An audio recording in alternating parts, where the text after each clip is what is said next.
What's going on, everyone? So, Luka Doncic, right, has had his struggles offensively, particularly finding the bottom of the net.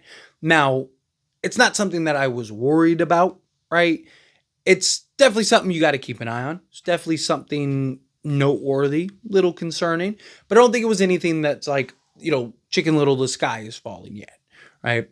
I do think circumstances and context matters from, him being out 7 weeks and, him getting traded to a new team and trying to figure things out and, playing alongside LeBron and Austin Reeves and new system. And then LeBron misses time and then Reeves misses time right earlier. And it's just, you're trying to figure so much out, right? But he was struggling. And in particular, that Warriors game, and a game that was very important that you needed to win, right? He shot the ball awful, right? But one of the things that I talked about and I was kind of looking forward to was the New Orleans Pelicans game because I thought it was an opportunity for Luka to finally find his rhythm and get in shape. It's hard to get in a rhythm, kind of shoot yourself through a slump when you're in a playoff level game against a team that desperately wants to win this. Both teams are playing, physical, trying to do everything they can to win this game. The stakes, the environment, it's hard to now go, I'm just going to, take a bunch of shots and try to, figure stuff out. And it makes things challenging, right? The defense is more intense, team that wants this win. So I was like, okay, we're going to go play the Pelicans, a team that's not going to be good defensively. They're not playing any other guys. They don't really care to win or anything like that, right? Like this is a good opportunity for Luka to kind of get his shots up, get his reps up. Again, bad stretches happen, bad moments happen, but we need Luka to get it right before the playoffs. Said I don't really care about game 77. I care about game 1 of the playoffs. We need Luka to right the ship before the playoffs, right? And I thought that this Pelicans game was an opportunity to do that. Well, then Luka started 0 of 7 from the floor. And it was rather concerning, right? And it was like, great, here we go. Another bad Luka shooting night. And then he registered he had points primarily through free throws, but registered his first field goal, made a 2-point pull-up jump shot, 6-minute mark of the second quarter, right? And again, that was like, great, got a shot, but now he's 1 of 7, right? And then all of a sudden, he just started to find the bottom of the net, started to hit shots and kind of get himself into a rhythm. And obviously, again, it's the Pelicans, right? We need to see it against teams like the Thunder coming up and then Houston and, Dallas and Portland and then into the playoffs, right? I don't want to just see it for one game as an outlier game. Again, Luka's like, people act like Luka's just been trash. I mean, the guy's still averaging, 28, 8, and 9, right?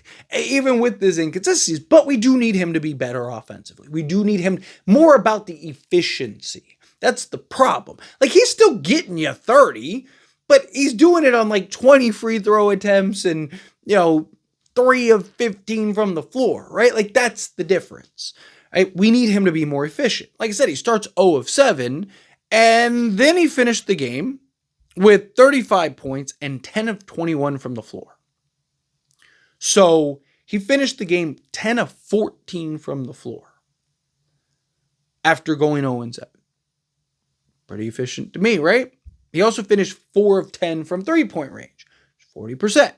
So he shot just under 47% from 2-point range or from the field in total, and then 40% from 3-point range overall and dropped 35. He had 11 of those points in free throws, but he also gave you a good, efficient game, even despite the 0 and 7 start.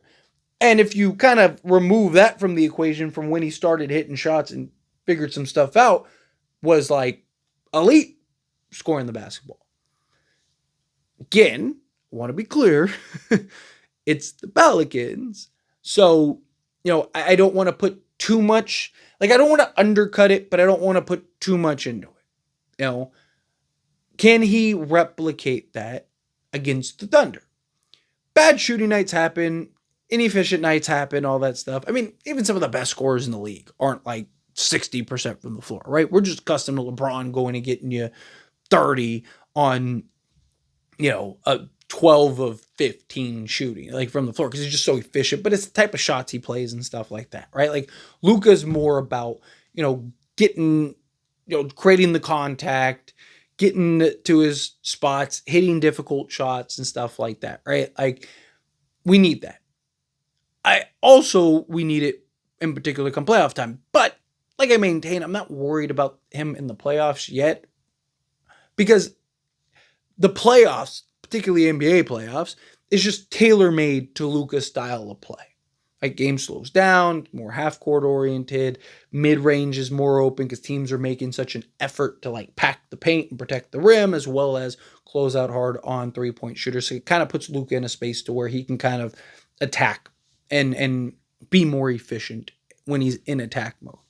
But at the end of the day, right, again, you need Luka to be the best version leading into the playoffs, right? Bad game here and there, an inefficient game here and there, whatever, right?